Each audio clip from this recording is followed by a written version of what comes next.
आगे बढ़ते हैं अगली खबर की ओर। एक और महत्वपूर्ण खबर, और ये जो खबर है वो वाकई खबर आपको बताएगी कि आने वाला समय कोरोना को लेकर कैसा है।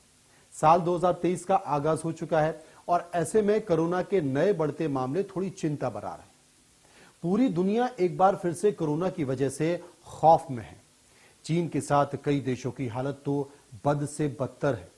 ऐसे में कोरोना के एक और नए वेरिएंट ने लोगों की चिंता बढ़ा दी है। दरअसल अमेरिका में कोरोना का नया सब वेरिएंट XBB.1.5 मिला है।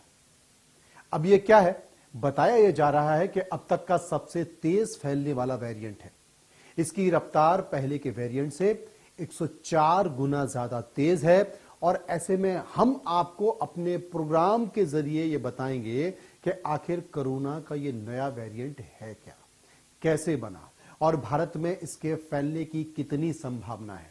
दरअसल कोरोना का नया सब वेरिएंट XBB.1.5 कोरोना के दो वेरिएंट के दोबारा मिलने से बना है।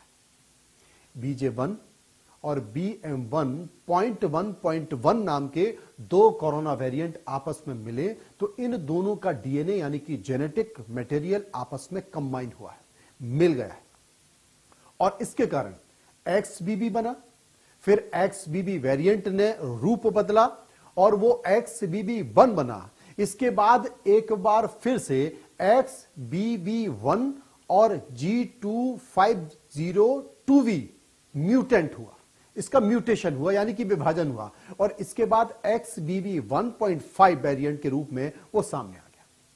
अब सवाल उठता है कि आखिर कोरोना का नया सब वेरिएंट कैसे शरीर को अपना निशाना बनाता है। आपको बता दें कि हमारे शरीर में घुसने के बाद सबसे पहले यह वायरस कोशिका के प्रोटीन पर असर करता है। यह शरीर के अंदर संक्रमण फैलने का पहला स्टेज है। इस वायरस की कोशिका से चिपकने की कैपेसिटी बाकी के वेरिएंट के मुकाबले ज्यादा है और यही वजह है कि ज्यादा से ज्यादा लोगों को यह संक्रमित करता है। ओमिक्रॉन का सब वेरिएंट होने की वजह से यह हमारी छाती के ऊपरी हिस्से पर सबसे ज्यादा असर डालता है, लेकिन डेल्टा की तरह यह सीधे लंग्स पर असर नहीं करता है।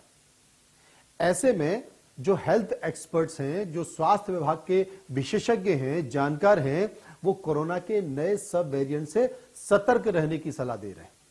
हेल्थ एक्सपर्ट की माने तो यह वेरिएंट इतना खतरनाक है कि यह हमारे शरीर में वैक्सीनेशन या नेचुरल तरीके से बनने वाली आपकी एंटीबॉडी यानी कि आपकी प्रतिरोधक क्षमता यानी कि बीमारी से लड़ने की आपके शरीर के अंदर जो ताकत है उसको बेअसर करके संक्रमण फैलाता है।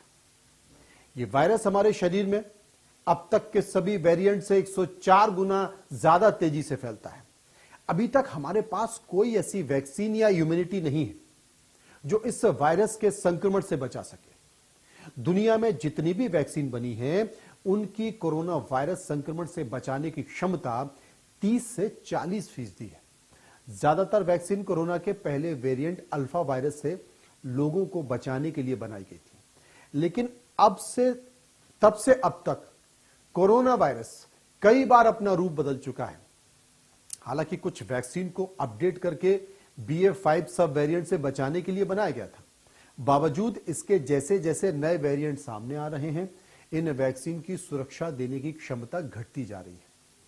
अब सवाल उठ रहा है कि कोरोना का यह सब वेरिएंट इतनी बड़ी आबादी वाले देश यानी कि भारत पर क्या असर करेगा। भारत को लेकर जो रिपोर्ट्स आ रही हैं उससे यह पता चल रहा है कि भारत में नया वेरिएंट डेल्टा वेरिएंट से आने वाली दूसरी लहर की तरह तबाही नहीं मचा पाएगा।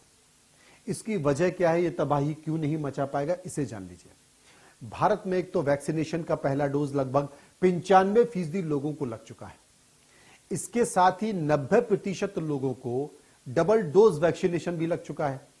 ऐसे में अगर संक्रमण फैल भी जाता है तो अस्पताल में भर्ती होने की दर डेल्टा वेरिएंट की दर से कम रहेगी और इसके साथ ही Bharat herd immunity, community immunity और वैक्सीन से मिली प्रतिरोधक क्षमता की वजह से नए वेरिएंट से निपटने के लिए तैयार है।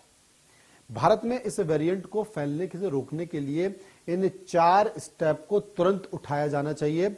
सरकारों को इस पर गंभीरता से ध्यान देना चाहिए, क्योंकि हमने तमाम विशेषज्ञों से चर्चा की है। उन्होंने हमें बताया है कि भारत में जो 6 देश हैं जिनसे लोग आ रहे हैं लगातार, उनका जो फीसद है, जो 2% रैंडम सैंपल को लेकर टेस्ट कराने का सरकार ने आदेश दिया है कि अगर आप एयरपोर्ट पे आओगे तो 2% लोगों की रैंडम सैंपलिंग होगी। ऐसे में इस सैंपलिंग को बढ़ाकर 10% कर दिया जाना चाहिए। पॉजिटिव आने वाले सैंपल की जीनोम सीक्वेंसिंग की जानी चाहिए, जो कि सरकार कर रही है। यह सैंपलिंग सिर्फ 6 देशों से आने वाले लोगों तक सीमित नहीं रहनी चाहिए, बल्कि सभी देशों से आने वाले लोगों की सैंपलिंग कराई जानी चाहिए। और दूसरी चीज कि कोरोना को लेकर जो एक जागरूकता अभियान चल रहा है, जो चीजें बताई जा रही हैं, वो सबको फॉलो करना चाहिए। तभी हम आने वाले संकट से बच सकते हैं और समझ सकते हैं। तो फिलहाल नए वेरिएंट के बारे में इतना ही।